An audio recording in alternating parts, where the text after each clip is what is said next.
नमस्कार साथियों, infusion notes के ऑनलाइन प्लेटफॉर्म पे एक बार फिर से आपका स्वागत है।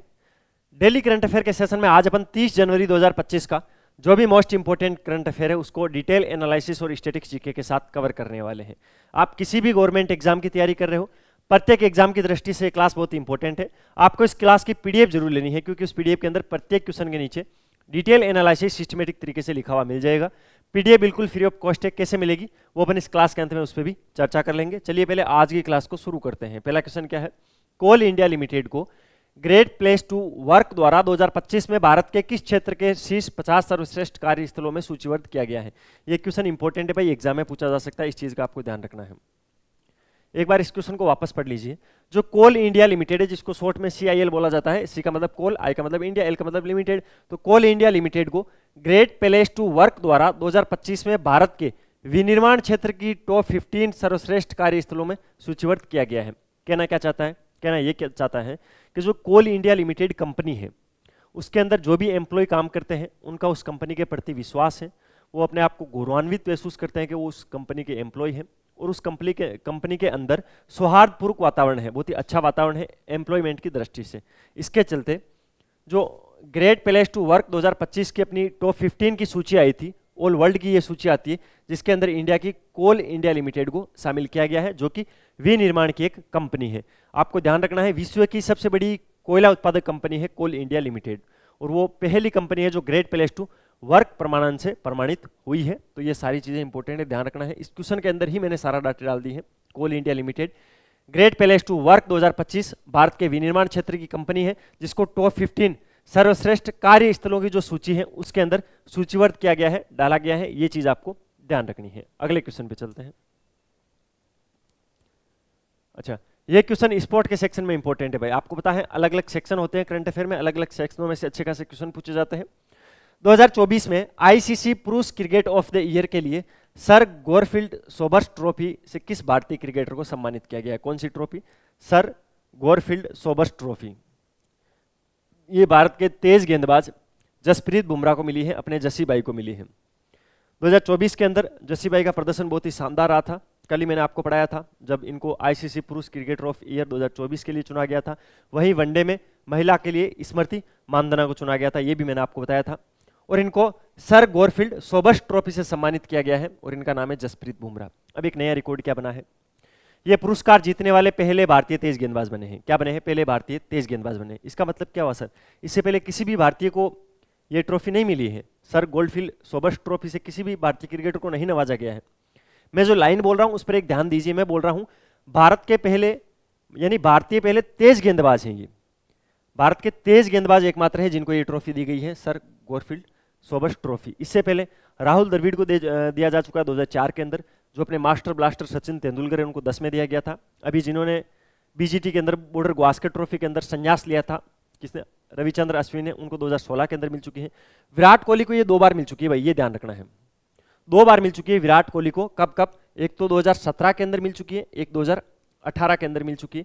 ये 2 ईयर आपको याद रखनी है। उससे पहले 2016 के अंदर R अश्विन को दी गई थी, ये अपने VK को मिली थी, तो ध्यान रखना है। 2010 के बाद पिछले 6 सालों बाद में रविचंद्र अश्विन को मिली थी। इससे पहले 2010 के अंदर अपने सचिन तेंदुलकर को मिली थी, ST को मिली थी, सचिन तेंदुलकर को मिली थी। और सबसे पहले एक किसको दी गई थी? राहुल द्रविड़ को। भारतीय खिलाड़ियों में से राहुल द्रविड़ पहले ऐसे खिलाड़ी थी जिनको 2004 के अंदर ये ट्रॉफी दी गई थी। RD। अच्छा, और फिर ये 2018 के बाद वापस 2024 के अंदर जसप्रीत बुमराह को मिली है। पहले भारतीय तेज गेंदबाज हैं जिनको सर गॉरफील्ड सोबर्स ट्रॉफी का खिताब दिया गया है। 2010 में सचिन तेंदुलकर को मिला है, 2016 के अंदर रविचंद्र अश्विन को, 17 और 18 2 साल लगातार विराट कोहली को, और राहुल द्रविड़ को पहली बार 2004 के अंदर दिया गया था। ठीक है, तो ये चीज आपको ध्यान रखनी है। ट्रॉफी देता कौन है? ICC देता है, इंटरनेशनल क्रिकेट काउंसिल है, वो ये ट्रॉफी प्रदान करता है। अगला क्वेश्चन, नागालैंड सुपर लीग 2025 का उद्घाटन किसने किया? सबसे पहले तो ये FL है। FL का मतलब क्या हुआ? ये फुटबॉल लीग है। ठीक है, नागालैंड सुपर लीग क्या है? एक फुटबॉल की लीग है जिसका उद्घाटन किया है नेफ्यू रियो ने। नेफ्यू रियो वर्तमान में कौन है? तो नागालैंड के मुख्यमंत्री हैं, नागालैंड के CM है। तो आपको ध्यान रखना है, नागालैंड के मुख्यमंत्री नेफ्यू रियो ने 7 टीमों के इस टूर्नामेंट के अंदर टोटल 7 टीमें भाग लेगी। प्रत्येक टीम में 30 खिलाड़ी होंगे और इसका नाम रखा गया है नागालैंड सुपर लीग। ठीक है, 31 मार्च तक ये चलने वाली है। कब? 31 मार्च तक। सर इतनी लंबी कैसे चलेगी? पूरी फरवरी चलेगी, पूरी मार्च चलेगी, इतनी बड़ी है। मैच इसमें ज़्यादा नहीं होंगी, टीमें 7 ही हैं, लेकिन प्रत्येक बुधवार और शनिवार को मैच होगा। मैच कब होगा? प्रत्येक बुधवार और शनिवार को होगा। 2 स्टेडियमों के अंदर होगा, एक तो आईजी स्टेडियम है, एक चुमाऊ केदिमा स्टेडियम है कोहिमा के अंदर, नागालैंड की जो राजधानी है कोहिमा वहां पर पड़ता है। इन दोनों जो स्टेडियम है वहां पर ये टूर्नामेंट होने जा रहा है। प्रत्येक बुधवार और शनिवार को मैच होंगे। नागालैंड के मुख्यमंत्री है वर्तमान में नेफ्यू रियो, उन्होंने 7 टीमों के साथ इस टूर्नामेंट का उद्घाटन किया है। नागालैंड की राजधानी है कोहिमा। इसके अलावा पहला मैच हुआ था ब्राक एफसी और नागालैंड यूनाइटेड स्पोर्ट्स के बीच में, जो कि ब्राक एफसी 3-2 से मैच जीत गई थी। एफसी जहां भी लिखा होता है उसका मतलब होता है football club.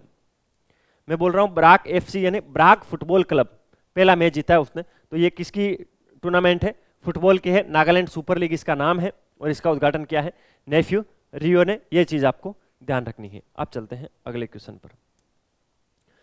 Journey of the Mahatma through his own documents प्रदर्शनी का उद्घाटन कब और कहां किया जाएगा? भाई इसका उद्घाटन अभी चल रहा है। अभी चाहे आप इस क्लास को अभी जस्ट अगर क्लास अपलोड करते ही आप इसको देख रहे हो तो अभी रोक के आप गूगल पे चले जाओ या आज तक या यूट्यूब पर किसी भी न्यूज चैनल पे चले जाओ, अभी इसका उद्घाटन चल रहा है। Journey of the Mahatma through his own document. इस प्रदर्शनी का उद्घाटन आज 30 जनवरी है और राष्ट्रीय गांधी संग्रहालय नई दिल्ली के अंदर इसका उद्घाटन अभी वर्तमान में चल रहा है। अभी मैंने न्यूज देखी थी तुरंत। इसका उद्घाटन किया है तारा गांधी भट्टाचार्य ने। किसने? तारा गांधी ने किया है। तारा गांधी ने इसका उद्घाटन किया है। सर आपने जब देखा तो हमें बताई दो संक्षिप्त में इसमें था क्या। इसके अंदर गांधी जी के जीवन से जुड़ी महत्वपूर्ण दस्तावेज थे, महत्वपूर्ण क्षण थे, उनके जो भी ऑडियो रिकॉर्डिंग थी वो इसके अंदर बताई गई थी, और जो उनकी ऐसी दुर्लभ तस्वीरें, ठीक है, जो आप स्नैपचैट पे खींच के भेजते हो ना, वैसी कुछ स्नैपचैट उनकी है, उनको वहां पर लगाया गया है। ठीक है, प्रदर्शनी का उद्घाटन तारा गांधी भट्टाचार्य ने किया है 30 जनवरी। आज क्या है? सबसे इंपॉर्टेंट है, आज आपको पता होना चाहिए कौन सा दिवस है। आज शहीद दिवस है भाई। 30 जनवरी को अपन क्या मनाते हैं? शहीद दिवस मनाते हैं। ये चीज भी आप ध्यान रखना। 30 जनवरी शहीद दिवस अपन मनाते हैं और नई दिल्ली के अंदर जो राष्ट्रीय गांधी संग्रहालय है वहां पर इसका उद्घाटन तारा गांधी ने किया है और नाम क्या है? Journey of the Mahatma through his own documents. आज की क्लास थोड़ी 2-1 घंटे लेट हो गई है, उसका रीजन है थोड़ी तबीयत ठीक नहीं है यार, जुकाम वगैरह कुछ लग गया है, तो गले में दर्द था, पहले डॉक्टर के पास जाना पड़ा, वहाँ से दवाई लेके आया था, उसके बाद अब कुछ ठीक महसूस हो रहा है तो मैंने सोचा क्लास ले लेते हैं। वैसे पीडीएफ मैंने टाइम पे भिजवा दी थी, पीडीएफ इसलिए टाइम पे भिजवा दी थी कि मेरे क्लास लेने का विचार था, लेकिन फिर गले में पेन होने लगा ज़्यादा, तो फिर मैंने सोचा एक बार डॉक्टर के पास जाके आते हैं, तो उन्होंने कुछ दवाइयाँ दी है जिससे ठीक है, तो इसलिए थोड़ी क्लास लेट हो गई, उसके लिए मैं आपका क्षमा प्रार्थी हूँ। बाकी आपको रेगुलर टाइमली क्लास मेरी आपको मिलती रहेगी। अगर आपको वीडियो की क्वालिटी, कंटेंट की क्वालिटी और मेरी मेहनत अच्छी लग रही है तो मैं आपसे रिक्वेस्ट करूंगा लाल वाला बटन दबाकर चैनल को सब्सक्राइब जरूर करें, बेल वाला आइकन प्रेस करें, उससे क्या होगा, नई वीडियो की नोटिफिकेशन सबसे पहले आपको मिलेगी और मुझे मिलेगा मोटिवेशन। अच्छे कमेंट किया करो जिससे मुझे सच में बहुत ही अच्छा लगता है, मोटिवेट फील करता हूं मैं। ठीक है, बाकी पीडीएफ ये नंबर है 9887809083। आप इस पर कॉल या मैसेज कर सकते हो कि सर आपकी जो डेली करंट अफेयर की क्लास होती है उसके में पीडीएफ चाहिए। आपको सिंगल टाइम मैसेज करना, उसके बाद में सारी पीडीएफ आपको बिल्कुल फ्री ऑफ कॉस्ट क्लास होते ही आ जाएगी और 90% तो क्लास से पहले ही भिजवा देता हूँ। ठीक है, चलिए अगला क्वेश्चन। ये भी अच्छा क्वेश्चन है भाई और एक नई नियुक्ति है। देखिए करंट अफेयर के अंदर कुछ सेक्शन है जहां से क्वेश्चन आते हैं, जैसे साइंस और टेक्नोलॉजी से क्वेश्चन आएंगे, इसके अलावा अपॉइंटमेंट में से क्वेश्चन आता है, निधन में से क्वेश्चन आता है, बुक्स के सेक्शन में से क्वेश्चन आता है, तो प्रत्येक सेक्शन को आपको अच्छे से कवर करना है। यह जो है नियुक्ति अपॉइंटमेंट की श्रेणी के अंदर इंपॉर्टेंट क्वेश्चन है। हाल ही में नागरिक उड्डयन सुरक्षा ब्यूरो BCAS उसके नए महानिदेशक के रूप में किसे नियुक्त किया गया? भाई कल ही इनकी नियुक्ति की है, इनका नाम है राजेश निर्वाण। राजेश निर्वाण को नागरिक उड्डयन सुरक्षा ब्यूरो के महानिदेशक के रूप में नियुक्त किया गया है। ये 1992 के राजस्थान कैडर के IPS अधिकारी हैं। 1992 में IPS बने थे और ये जो राजेश निर्वाण जी हैं ये राजस्थान के हैं और इनको नई नियुक्ति क्या दी गई है? नागरिक उड्डयन सुरक्षा ब्यूरो BCAS के अंदर महानिदेशक के पद पर इनको नियुक्त किया गया है। अब चलते हैं अगले क्वेश्चन पर। हाल ही में 94 वर्ष की आयु में किस प्रसिद्ध लंबी कूद एथलीट का निधन हो गया है? भाई बहुत ही पुराने खिलाड़ी हैं, ओलंपिक के अंदर इन्होंने गोल्ड मेडल जीता है। कौन से ओलंपिक के अंदर? जो 1956 के अंदर ओलंपिक हुआ ना, जिस टाइम शायद आप में से तो कई लोगों के दादाजी का भी जन्म नहीं हुआ होगा 1956 में, उस ओलंपिक के अंदर लंबी कूद इवेंट के अंदर इन्होंने स्वर्ण पदक जीता था। अमेरिका के ये खिलाड़ी हैं, इनका नाम है ग्रेग बेल। क्या है? ग्रेग बेल इनका नाम है। ऑप्शन नंबर 4 इस क्वेश्चन के परिप्रेक्ष्य में राइट ऑप्शन है। कल ग्रेग बेल का निधन हो गया था, 94 वर्ष की आयु में इनका निधन हुआ है। अमेरिका के हैं, लंबी कूद के एथलीट हैं और 1956 में ओलंपिक के अंदर इन्होंने लंबी कूद के अंदर ही गोल्ड मेडल जीता था, स्वर्ण पदक जीता था। ठीक है, सबसे बुजुर्ग जीवित ओलंपिक स्वर्ण विजेता थे ये अभी तक इस धरती पर। क्या थे? सबसे बुजुर्ग जीवित ओलंपिक गोल्ड मेडलिस्ट थे इस दुनिया पर, जो कि इस दुनिया से कल चले गए हैं 94 वर्ष की आयु में। अगले क्वेश्चन पे चलते हैं। हाल ही में दामोदर घाटी निगम, जिसको शॉर्ट में डीवीसी बोला जाता है, उसने हरियाणा विद्युत क्रय केंद्र के साथ कितने मेगावाट बिजली आपूर्ति के लिए 25 वर्षीय पीपीए पर हस्ताक्षर किए हैं? किसने? देखो, दामोदर घाटी निगम, इसने हरियाणा विद्युत क्रय केंद्र के साथ एक समझौता किया है, जिससे कि दामोदर घाटी निगम को जो भी बिजली वो प्रोडक्शन करते हैं उसमें से कुछ बिजली का हिस्सा हरियाणा सरकार को देना चाहते हैं, हरियाणा विद्युत क्रय केंद्र को साझा करना चाहते हैं। इसके लिए 25 वर्षों के लिए एक पीपीए पर हस्ताक्षर हुए हैं। कितनी मेगावाट के लिए? तो 800 मेगावाट के लिए। क्या सर ये दामोदर घाटी निगम और हरियाणा के मध्य पहली बार ये समझौता हुआ? नहीं भाई, अभी भी हरियाणा को 300 मेगावाट विद्युत की सप्लाई करता है दामोदर घाटी निगम, लेकिन अब 800 और करेगा। कितनी? 800 और करेगा। 300 पहले से करता है।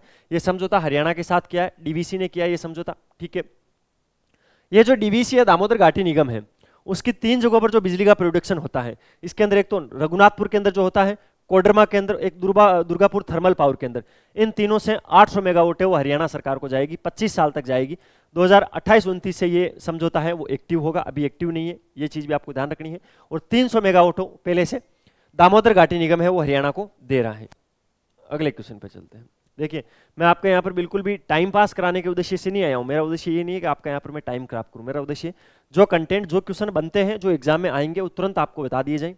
ऐसा नहीं है कि आप इसको शेयर करो और 5 दोस्तों को जोड़ो, मेरी आवाज़ आ रही है कि नहीं आ रही है। आवाज़ मुझे पता है, मेरे सिस्टम पे मुझे भरोसा है, आवाज़ यहाँ तक आ रही है आप तक, क्योंकि अभी तक मैंने 5 महीने के अंदर इतनी क्लासेज ले ली है। 150 क्लासेज मैंने राजस्थान करंट अफेयर की, 150 क्लासेज मैंने इंडिया करंट अफेयर की दे दी है प्रतिदिन के हिसाब से। ठीक है, इसके अलावा पॉलिटी की क्लासेज मैं आपको दे रहा हूँ एप्लीकेशन पर। तो एक चीज़ बताओ, जब इतने में ही सिस्टम में ग्लिच नहीं आया तो अब संभावना नहीं है, तो आवाज़ आ रही है। मेरा टाइम पास करने का कोई उद्देश्य नहीं है। मेरा एकमात्र उद्देश्य यही है कि मैं आपको अगर 15 मिनट की क्लास भी दूं तो 15 मिनट में उस दिन का करंट अफेयर अच्छे से कवर हो जाना चाहिए। अगर कोई बच्चा पीडीएफ पढ़ता है तो सारे क्वेश्चन जो पीडीएफ के अंदर लिखे हैं वो मेरी क्लास के अंदर कवर हो जाने चाहिए, और उस पीडीएफ से सिंगल क्वेश्चन बाहर एग्जाम में नहीं जाना चाहिए। मेरा उद्देश्य यही है, इसके अलावा मेरा कोई उद्देश्य नहीं है। ठीक है, इस चीज़ का आपको ध्यान रखना है। हाल ही में आईसीसी के सीईओ पद से हटने की घोषणा किसने की है? भाई, आईसीसी के जो सीईओ थे वो अपने पद से कल इन्होंने इस्तीफा दे दिया है। इनका नाम है जोफ अर्लाडिस। क्या है? जोफ अर्लाडिस। सर ऐसी क्या स्थिति आ गई? इतने अच्छे पद पे बैठे थे, इनको अपना पद छोड़ना पड़ा। अपना एक पड़ोसी देश है, कुत्ता सा भिखारी देश, पाकिस्तान जिसका नाम है, उसको आपको पता होना चाहिए। इस बार आईसीसी का एक इवेंट है, वनडे चैंपियनशिप ट्रॉफी होने वाली है, फरवरी के अंदर शुरू होगी चैंपियनशिप ट्रॉफी। उसका होस्टिंग दी थी।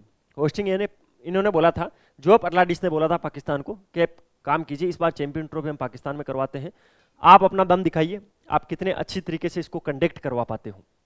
पाकिस्तान ने बोला ठीक है। पाकिस्तान एकदम से हवा में आ गया, बोला एक काम करो, पुराने जितने भी स्टेडियम, 3 स्टेडियम में मैच होने थे, बोले इन तीनों स्टेडियम को तोड़ दो पूरे को। यार ये टेंशन में आ गया, यार तोड़ दो, ऐसे क्या कर। बोला आप जब हमें ही दे दिया है तो हम बहुत बड़े स्टेडियम बनाएंगे, इंडिया से बड़े स्टेडियम बनाएंगे, उससे अच्छे स्टेडियम बनाएंगे और फिर इसको संपन्न करवाएंगे। उन्होंने बोला ठीक है भाई, डील डन, करवाओ आप। तो तोड़ तो दिया। अब फरवरी के अंदर है चैंपियंस ट्रॉफी और अभी तक वहाँ पर कुर्सियाँ नहीं लगी है। ठीक है, क्योंकि वहाँ स्थिति ऐसी है, कुर्सी मंगवाते जब तक सीमेंट खत्म हो जाती है, सीमेंट मंगवाते जब तक सरिया खत्म हो जाता है, सरिया और सीमेंट सारी चीज़ आती है तो लाइट चली जाती है, लाइट आती है तब तक ठेकेदार बोल देता है, मेरा काम, जो मजदूर होते हैं वो बोल देते हैं ठेकेदार को कि यार मेरे तो टाइम पूरा हो गया है काम करने का, मैं रात को थोड़ी करूँगा, मेरे भी तो बीवी बच्चे हैं।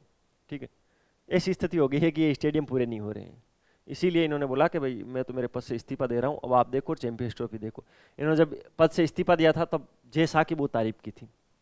जय शाह वर्तमान में आपको पता होगा अमित शाह के बेटे हैं, आईसीसी में बहुत बड़े पद पे हैं। किस पद पे हैं जल्दी से कमेंट बॉक्स में बता दो मुझे। ये था भाई आज का अपना 30 जनवरी 2025 का मोस्ट इंपोर्टेंट इंडिया का करंट अफेयर, जिसको मैंने डिटेल एनालिसिस और स्टैटिक्स जीके के साथ कवर करवाया।